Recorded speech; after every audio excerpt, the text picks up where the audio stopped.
Break पर स्वागत। बांकी तहसिलदार को वकिलों दादागिरी गाड़ीगुलज करने सह लैपटॉप फोपाड़ी धमक देथिबा अभियोग करिसेंती तहसिलदार।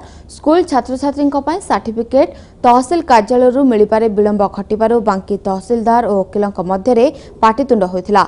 एपरिक वकिल तहसिलदार को गाड़ीगुलज करने सह ऑफिस रे लैपटॉप फोपड़ा फिंगा करथिले। एने तहसिलदार तांका उपरिस्थ अधिकारी को गाड़ीगुलज करथिबा वकिलों विरोध में दृढ़ कार्यानुष्ठान नेबा पई जणाइछन्ते। सेपटे वकिलों पक्षरु स्कूल पिलांका सर्टिफिकेट सठिक समय न मिलिले आंदोलन करबाकू चेतावनी दिया जायछि। सर्टिफिकेट एथपई हेई पारुनी जे आरआई माने स्ट्राइक रे अछंती, तो आम आईडी रे मध्ये जीरो अछि जहा अछि आरआई मान पाखरे अछि।